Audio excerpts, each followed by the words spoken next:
why some air crash reports are never released, and why that asks a problem as a passenger. Would you feel safer flying in a country that investigates dozens, maybe even hundreds of air incidents every year, or one with just a few? On the surface, fewer investigations might sound like a good thing, but the truth is far more complicated. Today, we're diving into how air accident investigations actually work, why some take years while others disappear entirely, and what that says about your safety in the skies. So how do these investigations actually work? Well, there's a global standard, and it's called Annex from the International Civil Aviation Organization, or ICAO. It defines everything: how to gather evidence, who investigates what, how to structure the final report, even how soon a preliminary report should be released, usually within 30 days, but other parties get involved too.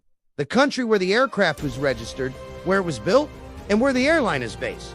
The main responsibility always lies with the state of occurrence, the country where the accident happened. So in the case of a crash involving an Indian airline flying a Boeing aircraft, for example, India and the United States would both be part of the investigation. And ideally, the final report should be out within a year. But that rarely happens.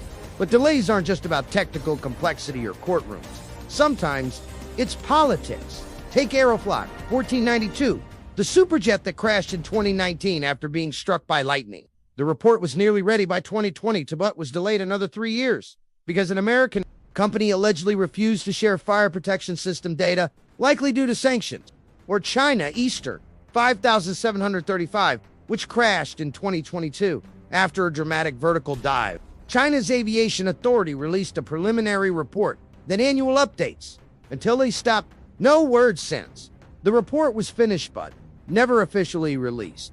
Instead, it leaked online, possibly because the findings contradicted the heroic public narrative.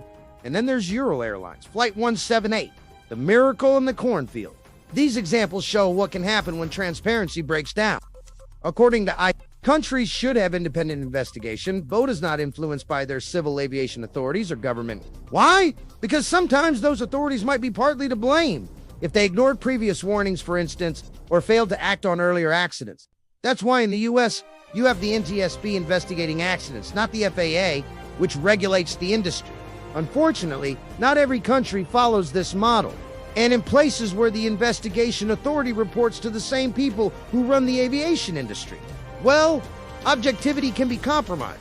Pilots, engineers, and air traffic controllers are less likely to speak honestly if they don't trust the investigators to be neutral. And without trust, the system breaks.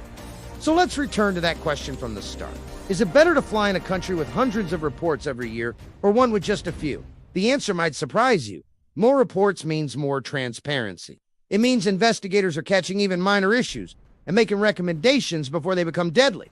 If a country rarely publishes reports, it doesn't mean fewer incidents. It might just mean those incidents aren't being investigated or aren't being shared with the public. Want to know which countries to avoid? Check the European Union's air safety list, also known as the EU Blacklist. It's a good place to start.